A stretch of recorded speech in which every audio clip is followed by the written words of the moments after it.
Hey, it's week 3 preview time in the NFL. Welcome to the Schatz and Tanier NFL football podcast from FTN Fantasy. I'm Aaron Schatz. You know me as the DVOA guy from FTN Fantasy. He's Mike Tanier. You know him from his Substack, which is miketanier.substack.com. We take your comments if you're watching us live at 11 o'clock, which we do Mondays and Thursdays. First of all, I have to apologize. This week's title is a lie. What? We're not going to talk about the Bills and Dolphins. 12.5 points. What's the system say? Dolphins, slightly. Right. As I pointed out on the socials, the Bills are 3-8 against the spread in the last 3 years when they have a double-digit spread. 10-1 overall. Like a last-minute backdoor cover, 10-point win or something. Yeah, they really sit on the ball late, the Bills do. You have to watch out for those long spreads. Also, if you are listening to us as a podcast afterwards, I want to apologize for the fact that Monday's episode did not make it to your podcast stream. We had a storage issue, which allowed us to not actually have storage of the recording, and therefore I could not post it. And I apologize for that, but we are good going forward. We ran out of internet, folks. We ran out of internet. We reached the end of the internet. It's true. All right, so let's not go deep into this Dolphins-Bills game, and instead let's talk about some of the really good Sunday games. We're going to talk about the Cardinals and 49ers. We're going to talk about the Broncos and Chargers, but let's start with the Rams and Eagles, which is the best 1 o'clock game, and I now have the playoff odds. Oh, Eagles make the playoffs in 83% of sims where they win, which honestly seems low. 62% when they lose. Rams 80% when they win and 57% when they lose. Last year, the Eagles swept the Rams 37-20 in the regular season and 28-22 in the playoffs. Big snowy game in the playoffs where Matthew Stafford at the very end tried to heroically come back, and Jalen Carter was having none of it. The Rams defense was particularly good last year against passes up the middle. I'll point out we're in week 3 now, which is like you can use a little bit of this year's stats as spikes because they're interesting, but last year's probably still matter more. But at the same time, a lot of these things don't carry over from year to year, but we're going to talk about them anyway. The problem is, of course, the Eagles don't throw to the middle of the field very much, and the weakness of the outside corners for the Rams, which is Kobe Durant and Emmanuel Forbes, who got run out of Washington, or veteran Darius Williams. The Rams were 29th against deep passes last year. Amazingly, they're 3rd against the pass this year, which seems crazy, but they're 18th against the run, which suggests a big game for Saquon Barkley. Despite the fact that this Rams defense has been really good this year, I just don't feel like they're well set up to play the Eagles. Their best thing is their pass rush, and of course, the Eagles have the great offensive line. And I think you mentioned that Killer Witherspoon is now on IR, so you'll probably be seeing Emmanuel Forbes and going deep there. One thing about the Eagles right now is you're right. They do not throw over the middle of the field. They also don't throw deep. They kind of don't throw at this point. I was watching a bunch of Eagles film this morning, and it was not the most heartening feeling I had. Well, let's bring you a question from E-Dog, the big dog. Is Kevin Patullo's play calling a concern, or was the issue just facing Spagnuolo last week? A little bit of both. I don't understand what the offense is right now. There is almost no play action. I think there were a total of 9 play action pass attempts, but there were like 7 or 8 scrambles. Play action is basically Jalen Hurts drops back, and by the time he's there, he's taking off for some reason. There's no quick game. Eagles are dead last in yak right now. And I guess I'm going back to like Steichen. I miss, it's like you had twins with Smitty and A.J. Brown on one side, and you had 2 tight ends on the other side, and you had the back in the backfield, and you just took deep shots or you handed off. It's very simple. With this offense, it should be very simple. And it doesn't look very simple right now. It looks like the Eagles are taking this amount of offensive firepower they have and trying to do something so complicated with it that it's not natural. It's not playing to anybody's strengths. And yeah, Spags certainly was a factor. So was crowd noise last week, frankly. But it's unglued. I don't feel that A.J. Brown is cooked, even though his numbers aren't good this year. He doesn't look like he's like slower. No. There was one deep throw to him that I think this entire season, and Hurts was off balance and the throw went out of bounds, and he took a shove out of bounds. He was on McDuffie. McDuffie was on him. That was part of it. But they have to take the shots. It used to be just throw it up there and let A.J. Brown find it. That's not part of the offense right now. They did that a little bit with Smitty last week. I just don't – it doesn't look like it's crisp. It doesn't look like it flows naturally from the talent they have. It shouldn't be rocket science for the Eagles. And it looks like – Goddard should be back this week. Dallas Goddard should be back, so that's good. Flipping it around, by the way, Puka Nacua last year, 117 yards in the first game and 97 in the second game, so he got his. The Eagles were weak against wide receiver ones last year, but I don't kind of know who counts as the wide receiver one for the Rams because Puka is their top guy, but Devontae Adams is the X. Yeah, I would call Puka the wide receiver one because the X is the vertical guy. Now, the Eagles last year was doing almost exclusively by sides, Darius Slay on one side and Quignon on the other. They have started moving them around now. Yeah, because Quignon's now the clear top corner, obviously. Clear top corner, and then there's like this enormous gap, and then there's Adoree Jackson. The way I see it playing out is it's going to be Mitchell on Puka because it's big on big.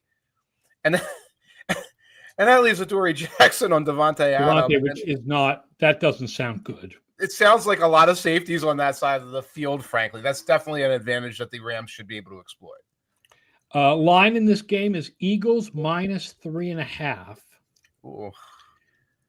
I think I like the Eagles. Okay. But this is, another example of the fact that the Eagles have a tough schedule this year. Like, the Rams are a tough opponent. Very tough opponent. They're playing well. There's a little bit right now. Eagles are 2-0, and they're on national television, and we know every weakness.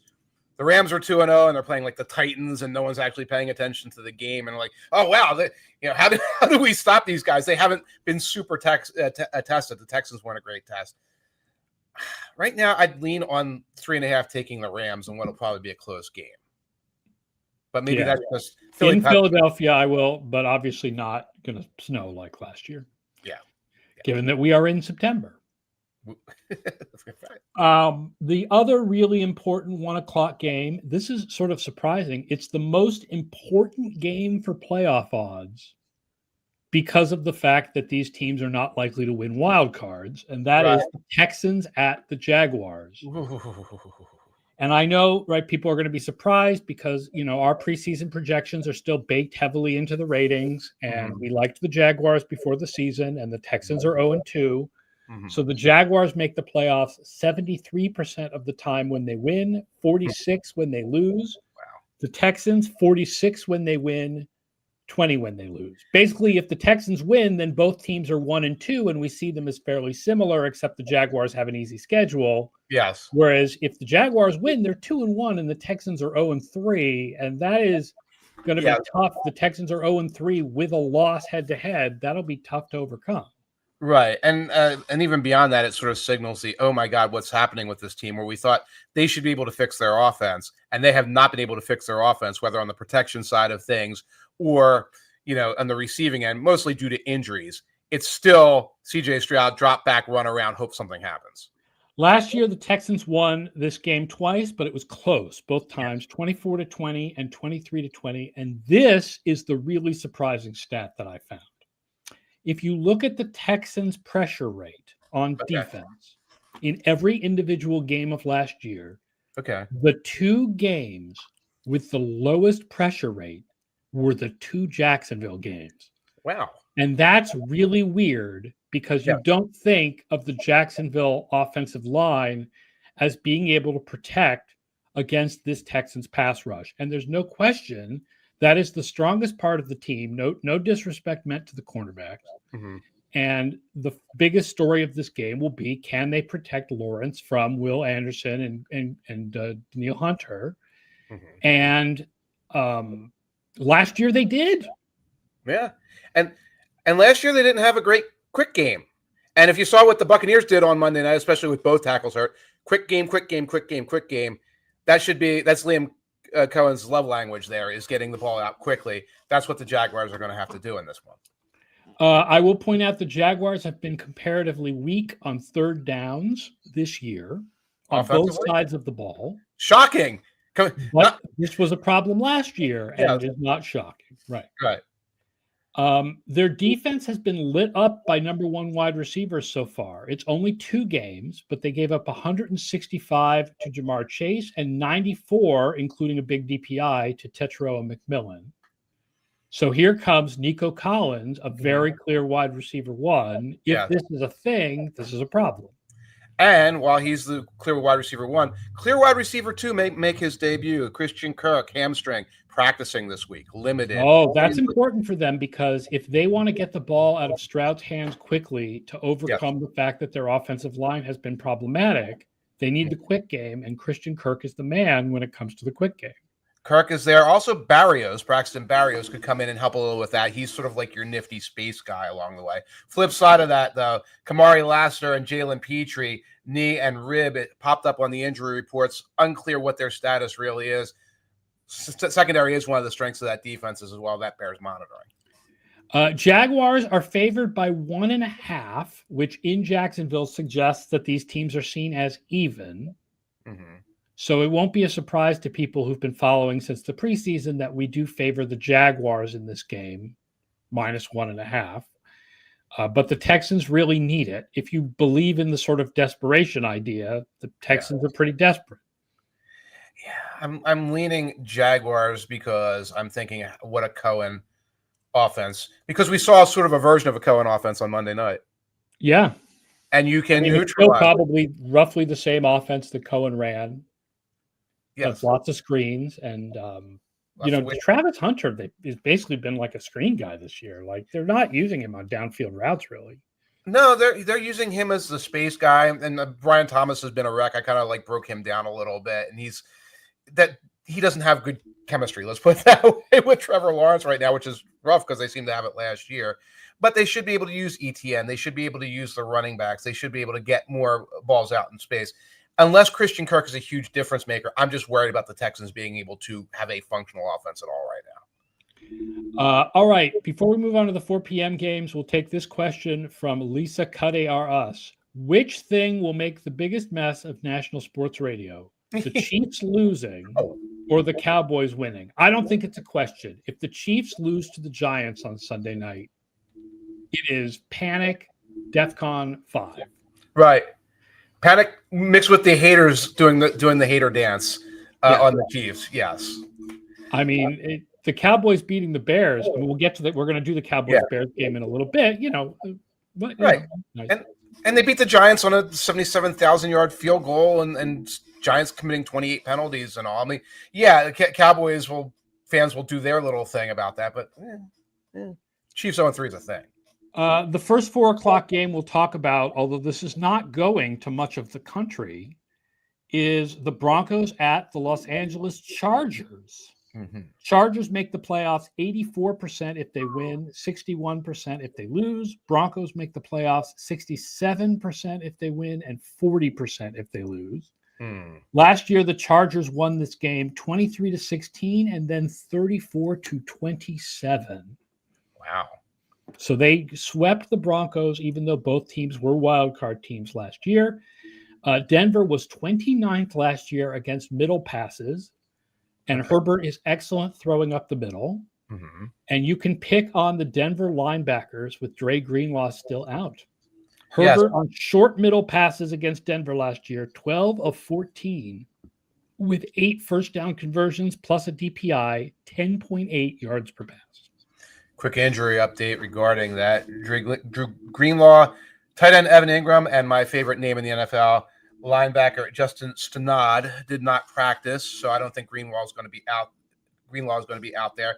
Something popped up on the Chargers injury report, though. Ladd McConkey showed up with a limited practice with the bicep. They're downplaying it. That might not be a big deal. Just keep an eye on it. Of course, Khalil Mack is on IR, but they've been getting a lot of pressure. I want to get the young man's name right. Tue Peloto? Yes, has been really, really strong. Second year guy out of USC, was a top pick. He's been playing very well. So is Tariq Still, who we talked about a couple weeks ago. Right, who played very well last year. And I was like, okay, but his 5th round pick, quarterback coverage is inconsistent. Well, he's playing really well again this year. Yeah, he's like a tough hitter guy. Keeps everything in front of him. That's part of it. Henley, the linebacker, somebody I interviewed a couple of years ago, I really like. He's developed into a guy. So they've got these younger guys on defense who have been stepping up with Mac out now, and this is the team where our preseason projections look like they were the most wrong about regression. Okay. Right. The team where we look the most wrong right now is the Colts, but you and I both think the Colts are kind of frauds. Yeah. Falcons defense also. Right. But as far as like teams we thought would regret that were good last year, that we thought would regress, this is one we definitely seem to be wrong about. This defense has been very good through the first two games. Jesse Minter is calling a great defense. They were without Mac for most of the last game. Didn't matter. Playing great defense. They're playing great defense. The Broncos seem to be over pursuing. They just gave up a ton of yak against Indianapolis. And on the offensive side of the ball for the Broncos, 31st in the NFL in intended air yards, and then 23rd in yak. So you throw short and then you get tackled. Yeah, and this is a problem because the Chargers defense last year, number 21 against deep passes, number 2 against short passes. Right. They got to get the guys deep. Mims, Sutton, they got to get them deep if they want to beat the Chargers. Right, and Sutton doesn't look like he has the deep speed. I don't think that's the strength of their game. But that is a defense that will exactly let you catch that 2-yard pass and tackle you right away over and over and over again. The line is Chargers minus 2.5. Sure. The pick of the system is the Broncos. Interesting. But I think that our preseason data might be wrong. We might have been wrong about the Chargers regressing, in which case the Chargers should be favored in this game. And on the flip side, if the Broncos don't do 20 stupid things at the end, they're 2-0. Yeah. It's hard because I look at the Chargers 3-0 with 3 division wins, and it's like, holy cow, it's actually happening. But based on what I saw Monday night, what I saw watching the replays of the Broncos, I'd have to lean toward the Chargers. Cardinals at 49ers is another 4 p.m. game. This is surprisingly the most important game for Super Bowl odds. That is sort of a surprise. I would think Baltimore-Detroit would be the most important game of the week for Super Bowl odds, but because of the easy schedules these teams have and the fact that DVOA likes them and the Arizona has started off well. Anyway, the playoffs, Cardinals make the playoffs 74% if they win, 49% if they lose. 49ers make the playoffs 87% if they win, 66% if they lose. Last year, the Cardinals swept 24-23 and then 47-24 in Week 18 when the 49ers had nobody left. Speaking of which, as Red Matt points out, the Niners are without Kittle, Ayuk, and maybe Purdy, while Arizona is without half their defense. To clarify, maybe Purdy, Shani says there's a chance to play. Sounded like he was saying the line, by the way, I'll point out, moved from 49ers minus 1.5 to 49ers minus 2.5 when it came out that Purdy was practicing. It would be larger if we knew Purdy was playing. However, Kyle Juszczyk is in concussion protocol, and Juwan Jennings, ankle and shoulder, did not practice. Now, when Juszczyk left the game, the 49ers offense, they were officially out of dudes. Because when you don't have Juice and you don't have Kittle. Yeah, it's the Luke Farrell show. Luke Farrell and Tungus or whatever the other tight end's name is. They're out of ways to even do I formation. They're putting the backup tight end, third string tight end at fullback. So that was kind of a bridge too far for them. So it's as usual, a rather long injury report for the Niners, but Juszczyk, I think, is the one to keep an eye on, and Jennings. But the problem for the Cardinals is the secondary. So Garrett Williams is now on IR. Very good nickel. Yes. Will Johnson, it sounds like Will Johnson's injury probably will keep him out this week, but it's relatively minor, so it may only be 1 week. Yes. But that's this game.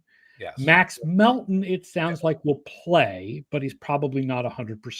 Right. He was limited in practice with a knee injury. So he would be your number one cornerback. And then there's a couple fellows by the name of Kytrell Clark and fifth round rookie Denzel Burke, and whoever else they have lying around the practice squad who's even more obscure would be out there. Now, of course, these cornerbacks are facing Ricky Pearsall and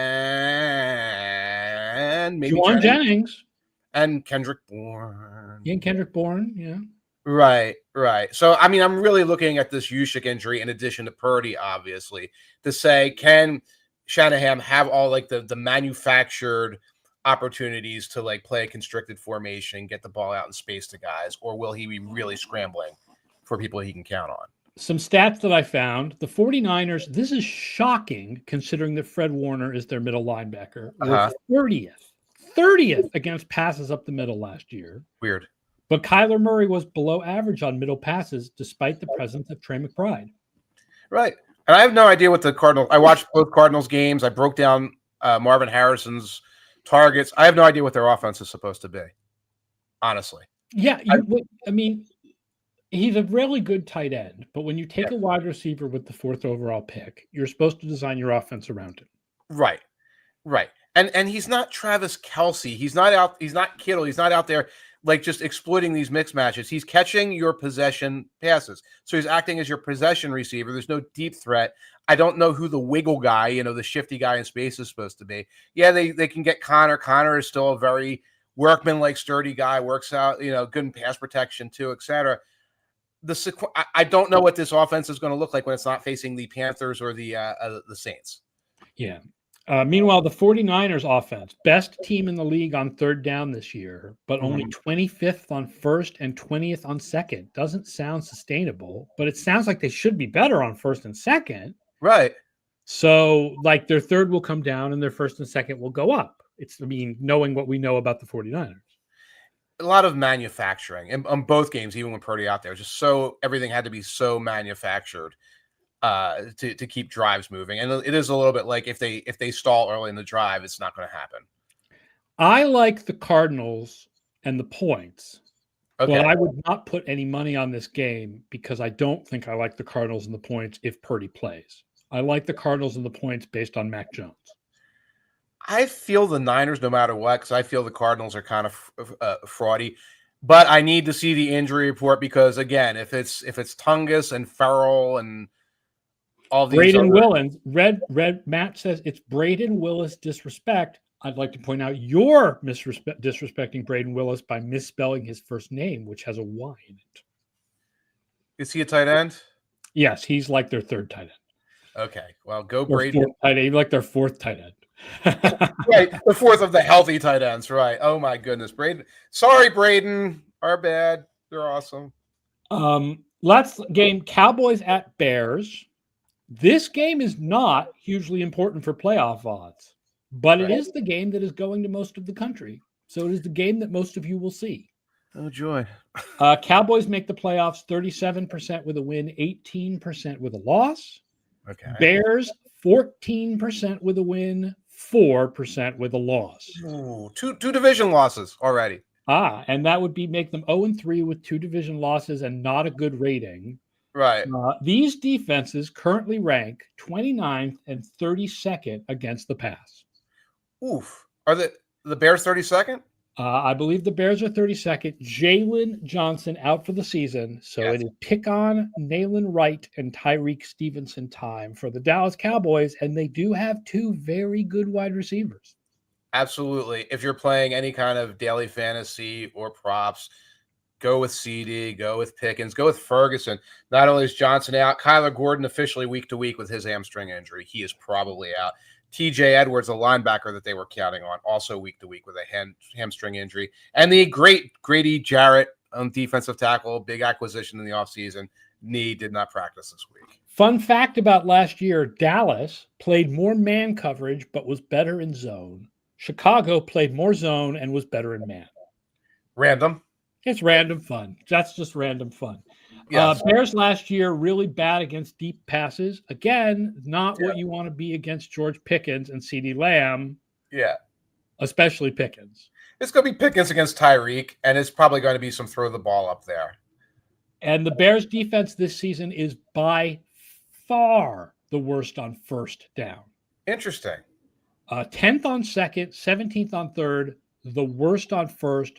By far, run, pass, doesn't matter. Giving up yardage, a lot of it. Right. I could see getting a good play action game against them. But, they make up for it by not having much on offense either and being an offense completely shrouded in controversy and intrigue. So, well, yeah, I mean, the frustrating thing is they should. It's DJ Moore. Roma Dunze has really kind of broken out this year. Loveland should be good. Komet.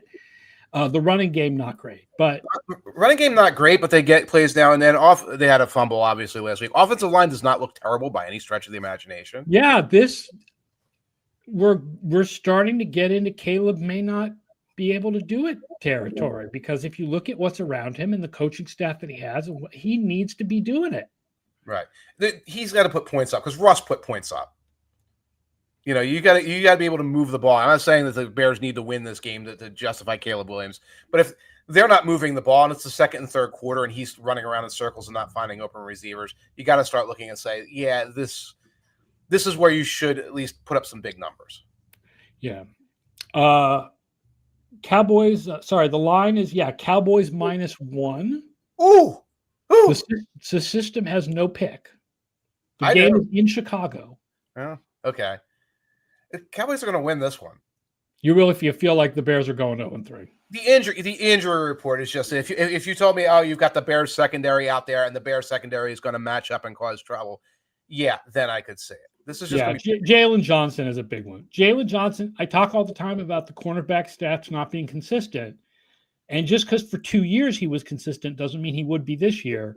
Right. But for 2 years he was one of the top corners last year, and he was the number 1 corner in coverage DVOA in 2023. Right. And even if the numbers are inconsistent, a lot of times the numbers are inconsistent because you're facing CeeDee Lamb. Even if you I gave up 5 catches to CeeDee Lamb, I'll bet you your backup would give up 8. Do you have anything you want to say about the Chiefs at the Giants on the Sunday night game? No. What's the line again? It's 8.5, I believe. Oh, it's getting there. Hold on. I could see the Chiefs. I could see taking the Giants if they got up to like +9. I don't believe in the Giants for a second. I think that they could conceivably cover, though, because of the way the Chiefs are playing. And if I remember correctly, this is a good chance of being Russell's last game because they have the Saints next week. Right. And that is the one clear, let's start Jackson Dart against an easy defense game that's on their schedule. And then it gets really hard for a few weeks. Right. So if you want to start him out with an easier defense, either you play him next week or you wait for like a month and a half. That's right. And Russ might have pushed the clock last week. By the way, it's only Chiefs -6. Oh, it's only 6. Yeah. Right. That's a stay away from it spread. That's a spread that knows that people don't think the Chiefs are going to be covering and blowing people out. Coral Skipper says, I root for funny, and it would be hilarious if the Giants win. Yeah. I will say I have a piece coming in ESPN tomorrow about the 8 Super Bowl losers that started the next season 0-2. Okay. And in my opinion, and the opinion of the numbers, the Chiefs are the best of those 8 teams. Interesting. It's not over for this team yet. Right.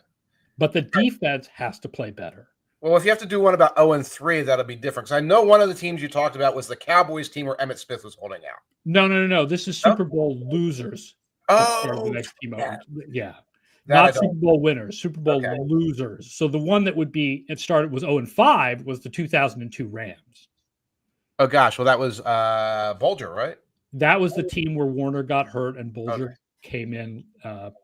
I think it may have been someone else first, and then Bulger won some games, and then he went out, and then by the end they were playing like Keith Null or something. Trent Green? Never mind. That was after Trent Green. Green was in Kansas City by that point. Okay. But the other ones were like the 69 Colts and the 2015 Seahawks and the 2022 Bengals and the Falcons in 99. There really isn't a lot that tied those teams together, but frankly, the Chiefs have kept the 2 games close and have had the best start of any of those 8 teams. Yeah, and then you mentioned that Falcons team. It's like how did they even get there? Like that was one of these teams where it's like that was a great one-year wonder. The 1-year wondery team. Yeah. All right, that does it for today's show. Thank you, everybody, for watching. Thank you for listening. Don't forget to tell your friends about the show. Don't forget to like and subscribe. We will be back Monday morning, 11 a.m., to review all these games and preview a very big Ravens-Lions, very nice Monday Night Football game this week.